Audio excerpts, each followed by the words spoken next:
जय Hind live times आप देख रहे हैं। मैं हूं आपके साथ नीतू गुप्ता। खबरों की शुरुआत करेंगे इस वक्त की बड़ी खबर के साथ।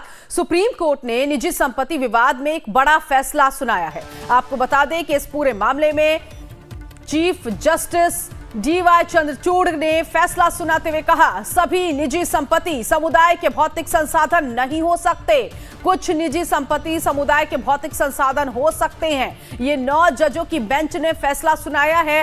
हर निजी संपत्ति पर कब्जा नहीं कर सकती है सरकार। और सुप्रीम कोर्ट ने अपने फैसले में ये अब साफ कर दिया है कि सभी निजी संपत्ति समुदाय और सरकार के पास नहीं हो सकते हैं। सुप्रीम कोर्ट का ये अहम फैसला, सभी निजी संपत्ति का अधिग्रहण नहीं हो सकता। राजेश सिन्हा इस वक्त हमारे साथ संवाददाता जुड़ गए इसी खबर पर आगे की जानकारी के लिए। राजेश, सुप्रीम कोर्ट की तरफ से जो ये फैसला आया है, किस तरह की कार्रवाई को लेकर ये फैसला है, जरा समझाइएगा। ये तो ये बहुत बड़ा फैसला है जो सुप्रीम कोर्ट ने अपने के फैसले को आज पलट दिया है। इसके पहले 1978 में जस्टिस अय्यर ने ये फैसला दिया था कि अगर कोई भी राज्य सरकार, कोई भी सरकार अगर चाहे किसी भी प्राइवेट प्रॉपर्टी को वो अक्वायर कर सकती है, उसका अधिग्रहण कर सकती है। लेकिन आज जब 9 जजों की एक बेंच ने 8-1 से जब ये फैसला सुनाया बहुमत से, उसमें ये व्यवस्था कर दी गई है कि हर किसी प्राइवेट प्रॉपर्टी को, यानी कि कोई भी ऐसा निजी अगर कोई संपत्ति है और उसमें जो संसाधन है, उससे राज्य सरकार यूं ही ऐसे ही किसी को अधिग्रहित नहीं कर सकती है।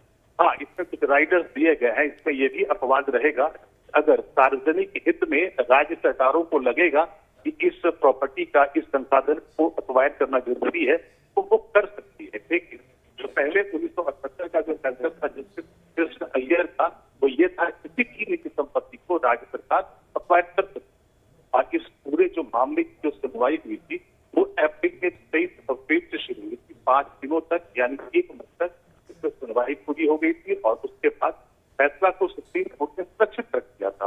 और आज 9 जजों कॉन्स्टिट्यूशन बेंच ने ये व्यवस्था देती है कि अब राज्य सरकारें ऐसे किसी भी प्राइवेट प्रॉपर्टी का अधिग्रहण नहीं कर सकते। ऐसे में क्या, जिस तरह से कई केसेस हमने देखे हैं जिसमें अपराधियों के जो निजी संपत्ति होते हैं, कुर्की की जो कार्रवाई की जाती है, क्या वो भी इसके अंडर आएगा? इसमें एक ओवरऑल एक जजमेंट है। मान लेते हैं कि अगर किसी के पास कोई प्राइवेट प्रॉपर्टी है, किसी एक लैंड है, और मान लीजिए वहां से अगर कोई हाईवे बनना है जो सार्वजनिक हित में है, तब यहाँ पर राज्य सरकार उससे दे सकती है कि लैंड को, किसी भी बिल्डिंग को, या मान लीजिए माइंस है, कोयले का खानी है, सिर्फ किसी प्राइवेट ऑनर के पास अगर ये है तो राज्य सरकार ऐसे नहीं दे सकती है। और इसमें क्राइम से या किसी सिविलियन से का मतलब नहीं है। एक प्राइवेट प्रॉपर्टी है, संसाधन है जो किसी देश में किसी के पास भी है, और अगर सार्वजनिक हित में अगर सरकार को लगेगा कि ऐसे वहां कंस्ट्रक्शन करने हैं, मान लीजिए कि आपको कोई पुल बनाना है, ओवर ब्रिज बनाना है, हाईवे बनाना है, हॉस्पिटल बनाना है, जो सार्वजनिक हित में है, तो आप उस प्रॉपर्टी को एक्वायर कर सकते हैं और आपको एक्सटेंड करना पड़ेगा। ऐसे नहीं है कि अब ये एक सीधा ब्लैंकेट एक पावर होगा राज्य सरकारों के पास कि किसी भी प्राइवेट प्रॉपर्टी को आप एक्वायर कर, अब ऐसा नहीं होगा। ठीक है, आप बने रहिएगा। एक बार फिर से आपके पास आएंगे, आगे की खबरों पर आपसे जानकारी लेंगे। आगे बढ़ेंगे। अगली बड़ी खबर इस वक्त की मिल रही है यूपी